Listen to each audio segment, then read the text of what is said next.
sobre a política econômica do Getúlio Vargas entre 1934 e 1937, assinale a alternativa correta. A alternativa correta é a alternativa D. A economia do Brasil crescia em torno de 6,5% ao ano entre 1934 e 1937.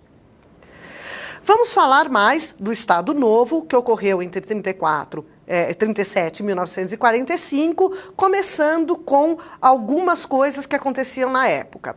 Na época foi estabelecido um departamento conhecido como Departamento de Imprensa e Propaganda, o chamado DIP, que, apesar de um nome aparentemente inofensivo, inocente, era o órgão de repressão do Estado Novo, que perseguia, torturava, censurava, afinal, tratava-se de uma ditadura em que os inimigos políticos não eram tratados com condescendência. O Estado Novo, Getúlio Vargas, de fato tinha um projeto de perseguição aos seus inimigos políticos.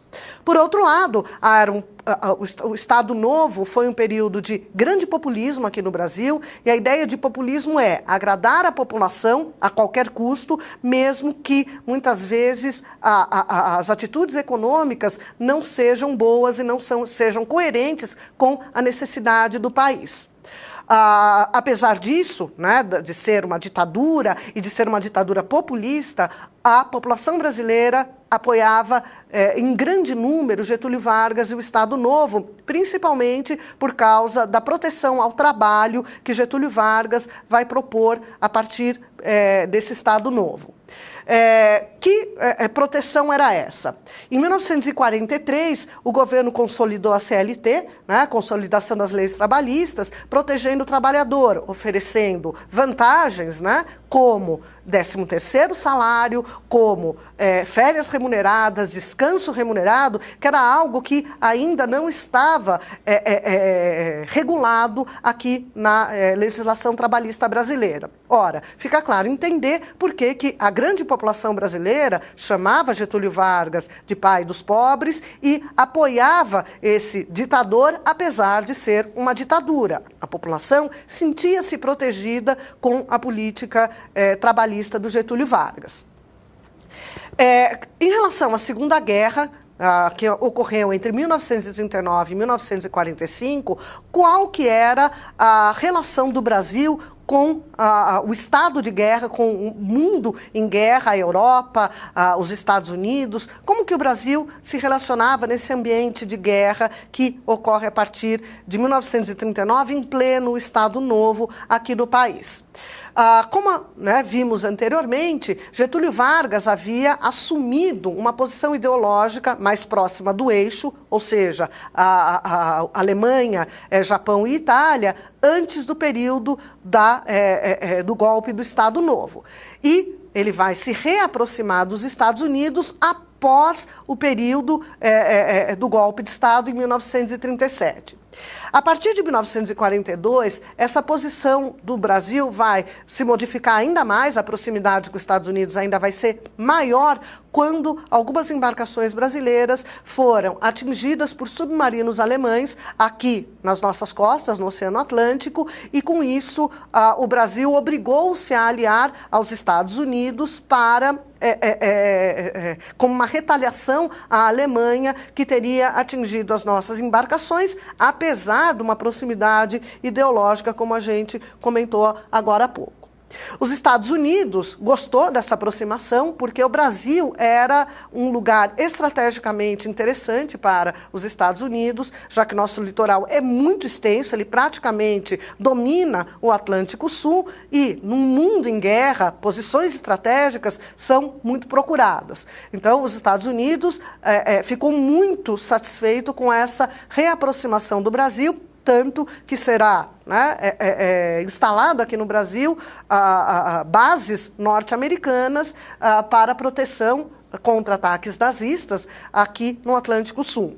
Os Estados Unidos nos presenteou, vamos dizer assim, ou presenteou o governo Getúlio Vargas com aquilo que o Getúlio Vargas e o Brasil mais precisava, que era uma siderúrgica.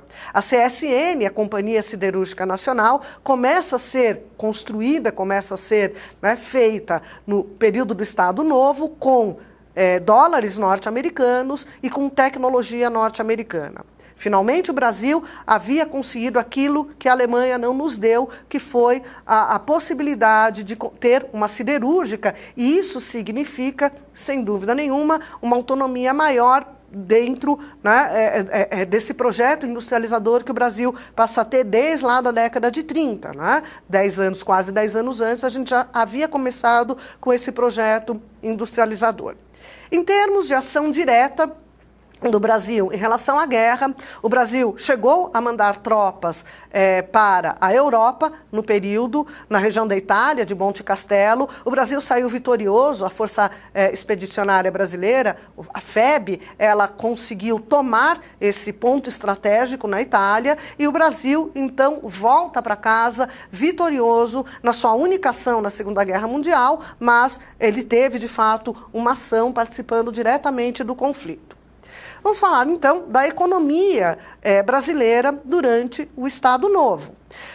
O Estado Novo, ele era um Estado centralizador e intervencionista. Isso fortaleceu o poder central através dessa ditadura e, dentro dessa lógica, foram criadas agências governamentais que tinham como objetivo regular a área econômica. Ou seja, se centraliza dentro do Estado a regulamentação da economia brasileira como um todo.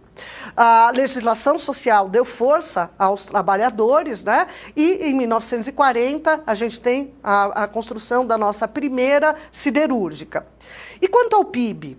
O PIB desse período não apresentou um desempenho muito favorável. Não esqueçam que estamos num período de guerra, pois houve uma queda da produção agrícola na década de 30, o produto agrícola, né, caiu, né, a partir até a Segunda Guerra Mundial, e de 1940 a 1942 praticamente se estagnou em relação ao período anterior.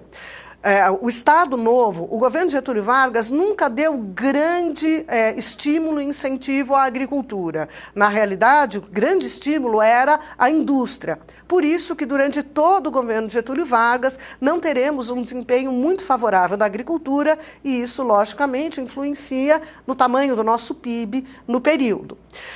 O PIB, né, alguns números, né, o PIB que havia crescido 3,5% ao ano entre 1937 a 1939, atingiu 0,4%, vejam como caiu, entre 39 e 42, porém, no último período da guerra, que vai de 42 a 45, ele se recuperou e cresceu 6,4%, ao ano, que é um crescimento, em média, obviamente, né? Mas é um crescimento já muito mais significativo do que do período anterior, que praticamente estava estagnado. 0,4% ao ano é quase uma recessão. Não chega a ser uma recessão, mas é quase isso.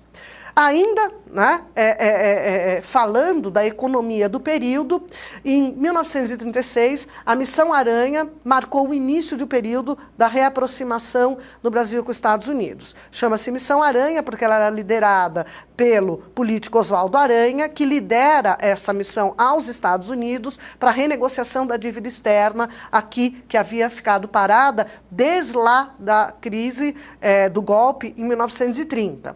A missão se comprometia, né, a uma política cambial mais liberal, ou seja, cumprir aquilo que o empresário norte-americano estava querendo já há algum tempo, e criar obstáculos aos alemães e retornar o serviço da dívida externa pública. Nessa época, o Brasil enfrentará uma escassez de divisas em função da elevação das importações. Nós passamos a importar muito e, com isso, gastar as nossas reservas em divisas nessas importações. O PIB desse período, no entanto, não apresentou, como vimos, um desempenho muito favorável, pois houve uma queda da produção agrícola em 1930, como já analisamos. Continuando ainda na economia, o início da guerra, em 1939, resultou em perda de mercados da Europa. Lógico que a Europa ficou dividida entre o eixo e os aliados, e a parte do eixo nós perdemos esse mercado, ou seja, a Alemanha e a Itália rompem relações com o Brasil e não compram mais os nossos produtos. Isso, como consequência, teve uma diminuição do saldo da nossa balança comercial e, portanto, do nosso balanço de pagamentos. Antes de 41, a escassez de divisas impedia a manutenção adequada, né, das importações. Isso vai mudar a partir de 1942. Essa situação criava um paradoxo na economia brasileira, que, ao mesmo tempo que conseguia manter saldos conversíveis na balança comercial, não consegue estimular a indústria pela falta de insumos importados. Isso está absolutamente coerente com o processo de substituição de importações, o modelo do PSI, que é um modelo que desestimula as importações, estimula as exportações para promover a indústria interna. Então, não há nenhuma incoerência aqui com o modelo do PSI, que é tão importante aí para explicar a industrialização brasileira no período. Bom, chegando ao final da Segunda Guerra Mundial, em 1945, a guerra acaba. Foi uma guerra muito longa, foram 7 anos de guerra, que envolveu o mundo inteiro e que, logicamente, vai mudar muita coisa em relação à ordem mundial, economicamente falando, e politicamente e ideologicamente falando também. Não esqueçam que, no final da Segunda Guerra Mundial, o mundo estava dividido entre bloco capitalista, bloco socialista, o início da Guerra Fria, e aqui no Brasil foi o fim do Estado Novo. Em 1945, Getúlio Vargas irá sair finalmente do poder, depois de longos 15 anos em que ele se manteve no poder, ora por meio de um golpe, 1930 e 1937, ora democraticamente, como foi nas eleições de 1934. Veja que, sem dúvida, ele é um camaleão político e ideológico, se mantendo no poder a qualquer custo ideológico. Pois bem, como que foi essa transição? A partir de 1942, o governo já pensava em fazer uma transição democrática. Em 1943, a oposição e a própria população começam a se manifestar contra a ditadura de Getúlio Vargas. As perseguições eram muitas, os descalabros eram muitos, enfim, há todo aí um clima antigetulista que vai se enraizar no país a partir do final da Segunda Guerra Mundial. A tensão ela vai continuar em 44, quando Oswaldo Aranha, o tal da Missão Aranha, ele vai sair do governo, né?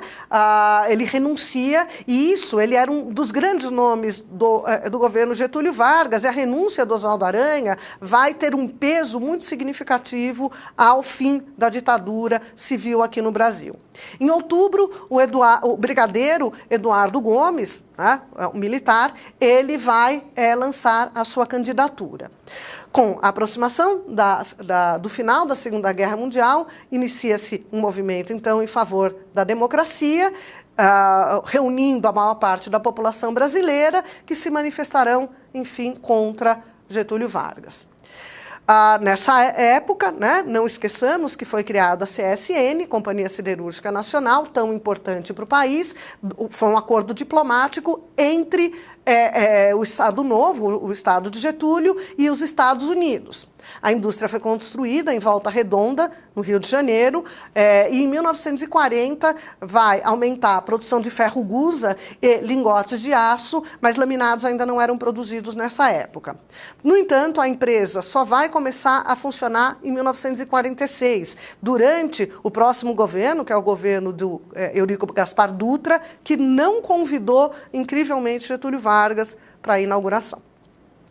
Vamos fazer agora uma interatividade. Eu vou ler a questão e depois a gente vê a resposta correta. Vamos lá.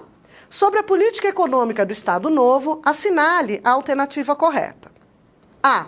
Enfraqueceu o poder central. B. A legislação social deu força à classe trabalhadora. C. Em 1937, foram adotados regimes de controle cambial e de importações que pretendiam uma taxa de câmbio desfavorável. D. Aumento de divisas. E. O PIB desse período apresentou um desempenho muito favorável.